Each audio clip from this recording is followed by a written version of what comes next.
Assalamualaikum warahmatullahi wabarakatuh.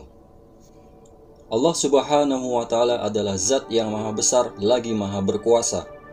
Dia pemilik jagat raya ini. Kekuasaannya tidak tertandingi oleh makhluk-makhluk ciptaannya. Dia mampu menciptakan langit dan bumi beserta isinya. Al-Quran telah menerangkan atas kekuasaannya ini di dalam surat Al-Baqarah ayat 164. Sesungguhnya dalam penciptaan langit dan bumi, pergantian malam dan siang, bahtera yang berlayar di laut membawa apa yang berguna bagi manusia dan apa yang Allah turunkan dari langit berupa air, lalu dengan air itu ia hidupkan bumi sesudah matinya. Dan dia sebarkan di bumi itu segala jenis hewan dan pengisaran angin dan awan yang dikendalikan antara langit dan bumi. Sungguh ada tanda-tanda keesaan dan kebesaran Allah bagi kaum yang memikirkan. Untuk mengenalnya dan untuk menyampaikan bahwa dialah satu-satunya zat yang patut disembah, Allah subhanahu wa ta'ala mengutus para nabi dan rasul sebagai pembimbing dan teladan umatnya untuk menyembah dan beribadah kepadanya. Namun sebelum kita lanjut ke cerita selanjutnya, bagi sahabat Islami yang belum subscribe, tekan tombol subscribe-nya dan aktifkan lonceng notifikasinya agar sahabat Islami tidak ketinggalan dengan berita-berita yang disajikan oleh Islami Nusantara. Like juga tayangan ini, share ke media sosial, dan isi kolom komentar untuk meramaikan dan berdiskusi dengan sahabat-sahabat Islami lainnya. Ketika menyampaikan risalah kenabian, yaitu hanya Allah lah satu-satunya Tuhan yang patut disembah, maka tidak semua orang menerima dakwahnya. Bahkan para nabi dan rasul mendapatkan kecaman dan siksaan. Akan tetapi Allah subhanahu wa ta'ala yang maha sakti dan yang maha mempunyai kekuatan menurunkan kesaktian dan kekuatannya kepada para utusannya. Berikut 5 orang yang diberi kesaktian oleh Allah subhanahu wa ta'ala. Pertama, Nabi Nuh alaihissalam selamat dari banjir besar. Nabi Nuh merasa sangat sedih dengan sikap penolakan dan ejekan dari kaumnya. Ia pun segera berdoa memohon pertolongan Allah untuk membantu menyelamatkan kaumnya dari kekafiran. Doa Nabi Nuh dikabulkan Allah. Allah memerintahkan Nabi Nuh untuk membuat bahtera atau perahu besar.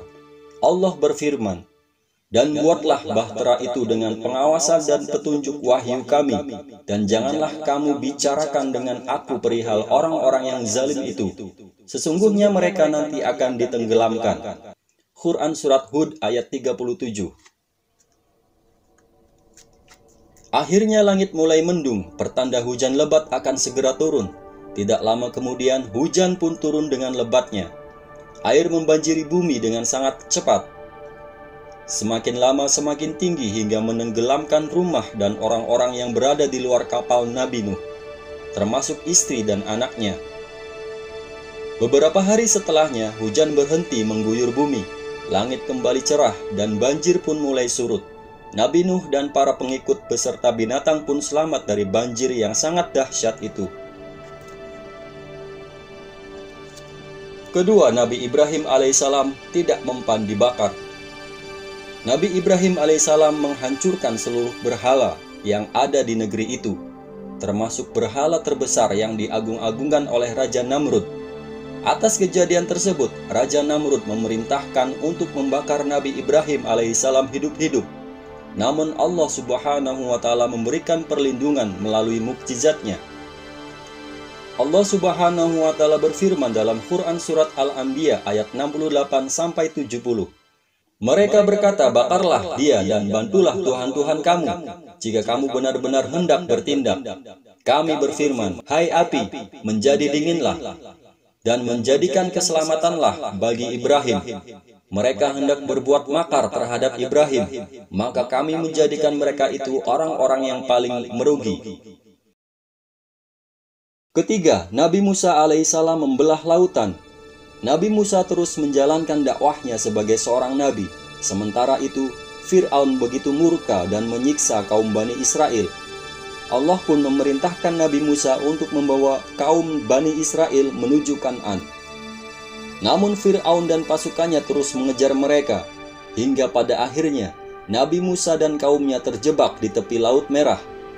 Dengan kuasa Allah, Nabi Musa pun memukulkan tongkatnya dan membuat Laut Merah terbelah.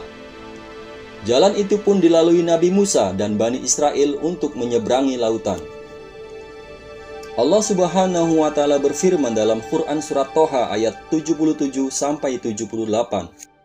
Dan sungguh telah kami wahyukan kepada Musa, pergilah bersama hamba-hambaku, Bani Israel, pada malam hari, dan pukullah, buatlah untuk mereka jalan yang kering di laut itu.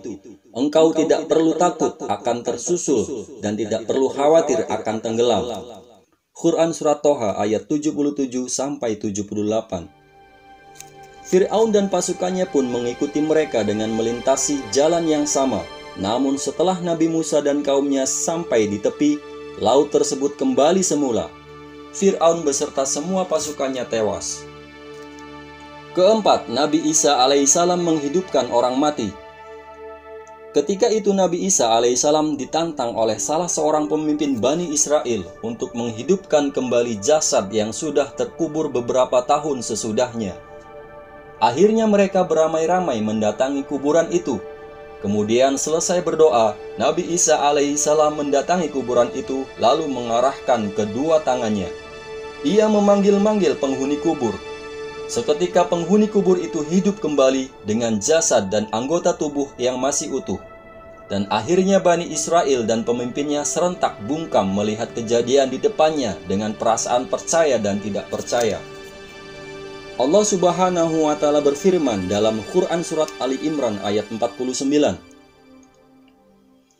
Dan sebagai Rasul kepada Bani Israel, dia berkata, Aku telah datang kepada kamu dengan sebuah tanda mukjizat dari Tuhanmu, yaitu aku membuatkan bagimu sesuatu dari tanah berbentuk seperti burung.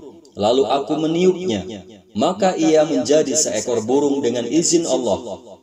Dan aku menyembuhkan orang yang buta sejak dari lahir, dan orang yang berpenyakit kusta. Dan aku menghidupkan orang mati dengan izin Allah. Dan aku beritahukan kepadamu apa yang kamu makan dan apa yang kamu simpan di rumahmu. Sesungguhnya pada yang demikian itu terdapat suatu tanda kebenaran kerasulanku bagimu jika kamu orang beriman. Quran Surat Ali Imran ayat 49. Kelima, Nabi Muhammad SAW mendapatkan wahyu Al-Quran. Mukjizat yang dimiliki Nabi Muhammad SAW berbeda dengan Nabi dan Rasul lainnya. Jika Rasul-Rasul sebelumnya bersifat fisik dan dapat dilihat, mukjizat Nabi Muhammad bersifat manusiawi dan tidak dapat dilihat keistimewaan dengan mata, tapi dapat dirasakan. Ada beberapa mukjizat yang dimiliki Nabi Muhammad SAW, tapi ada satu mukjizat yang terbesar. Mukjizat Nabi Muhammad SAW yang terbesar adalah Al-Quran.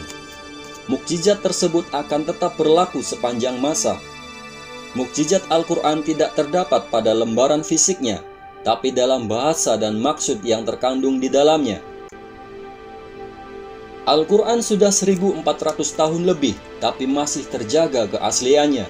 Karena Allah Subhanahu wa Ta'ala sendiri yang menjaganya hingga akhir zaman. Allah Subhanahu wa Ta'ala berfirman, Sesungguhnya kamilah yang menurunkan Al-Quran, dan pasti kami pula yang memeliharanya. Quran Surat Al-Hijr ayat 9. Ayat ini memberikan jaminan tentang kesucian dan kemurnian Al-Quran selama-lamanya hingga akhir zaman dari pemalsuan. Sahabat Islami, itulah 5 orang yang diberi kesaktian oleh Allah Subhanahu wa Ta'ala atas kesabaran menyampaikan kekuasaan Allah Subhanahu wa Ta'ala bahwa Allah lah satu-satunya Tuhan yang patut disembah. Mereka digelari ulul azmi, yang artinya seseorang yang memiliki ketabahan, kesabaran, dan keuletan yang luar biasa dalam menjalankan tugas sucinya sebagai Rasul, meskipun harus menghadapi berbagai rintangan berat di depannya. Semoga kisah ini menjadi penguat iman kita dalam menjalankan kehidupan kita sehari-hari. Amin ya robbal alamin. Wassalamualaikum warahmatullahi wabarakatuh.